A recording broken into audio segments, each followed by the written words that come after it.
Hello everyone नमस्ते। आजको यो भिडियो चाहिँ हाम्रो च्यानल मोनिटाइज भइसकेपछि हामीले आफ्नो च्यानललाई चाहिँ मोनिटाइजको लागि एप्लाई गर्ने क्रममा चाहिँ सबभन्दा सुरुमा हामीले देख्न सक्छौँ यहाँ चाहिँ हेर्ने भने apply to the YouTube partner program भनेर भनेको छ र हामीले देख्न सक्छौँ एप्लाई नाउ भन्ने अप्सन रहेको छ। तपाईँले एप्लाई नाउमा टच गरिसकेपछि हामीले यहाँनिर देख्न सक्छौँ र हामीले यहाँ पहिलो नम्बरमा देख्न सक्छौँ रिभ्यू बेस्ट टर्म भनेर भनेको छ र मास्तिर हामीले चाहिँ स्टार्ट भन्ने हामीले बटन हामीले देख्न सक्छौँ। हामीले स्टार्टमा टच गरेर हामीले यो अप्सनलाई हामी टिक गर्न सक्छौँ र अब हामीले चाहिँ सेकेन्ड अप्सनमा हेर्ने भने चाहिँ यहाँनिर चाहिँ स्टार्ट भन्ने बटम जुन हुन्छ त्यो बटम छैन। अब यस्तो अवस्थामा चाहिँ हामीले कसरी होइन यो सेकेन्ड स्टेपको यसलाई हामी कसरी चाहिँ अब गर्न सकिन्छ होला भन्ने बारेमा यो भिडियो रहेको छ। अब तपाईँको पनि यस्तो समस्या आयो भने तपाईँ चाहिँ नआत्तिनु होला। मेरो यस्तो समस्या चाहिँ किन आयो भन्दाखेरि अहिले मेरो यहाँ यस्तो समस्या देखाएको छ।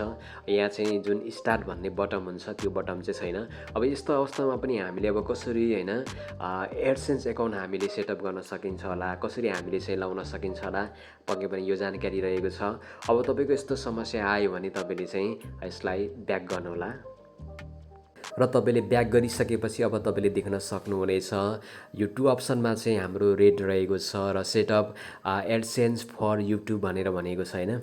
यहाँ भनेर भनेको छ हामीले देख्न सक्छौँ सुरुमा चाहिँ फिक्स इन एडसेन्स एकाउन्ट भनेर भनेको छ होइन।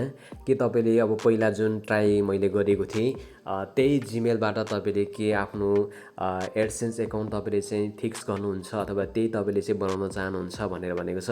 र सेकेन्डमा चाहिँ चेन्ज एकाउन्ट भनेर भनेको छ कि तपाईँले अर्कै एडसेन्स एकाउन्ट तपाईँले बनाउन चाहनुहुन्छ, चेन्ज गर्न चाहनुहुन्छ भनेर भनेको छ। म चाहिँ चेन्ज गर्न चाहन्छु किनभने हामीले जुन आइडीबाट चाहिँ आफ्नो च्यानल खोलेका छौँ त्यही आइडीबाट हामीले एडसेन्स एकाउन्ट बनाउँदाखेरि अलिकति समस्या हुन्छ किनभने पछि हाम्रो जिमेल ह्याक भयो भने त्यो अवस्थामा हाम्रो एडसेन्स एकाउन्ट पनि होइन ह्याक हुनसक्छ।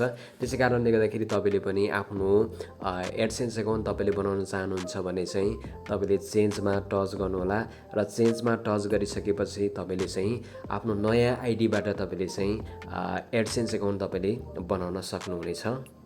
अब तपाईँले चाहिँ नयाँ एडसेन्स एकाउन्टबाट बनाउनको लागि चाहिँ चेन्ज एकाउन्ट भन्ने अप्सन रहेको छ, तपाईँले यसमा चाहिँ टच गर्नुहोला र टच गरिसकेपछि हामीले देख्न सक्छौँ होइन यहाँनिर तीनवटा अप्सन रहेको छ। यदि तपाईँसँग चाहिँ पहिला नै एडसेन्स एकाउन्ट तपाईँले बनाउनु भएको छ होइन, तपाईँले बनाउन चाहनुहुन्न भने तपाईँले चाहिँ पहिलो अप्सन तपाईँले चोइस गर्न सक्नुहुनेछ। मसँग चाहिँ एडसेन्स एकाउन्ट मसँग छैन, त्यसै कारणले गर्दाखेरि चाहिँ म दोस्रो अप्सन म चोइस गर्नेछु। दोस्रो अप्सनमा चाहिँ no I need to create account भनेर भनेको छ होइन।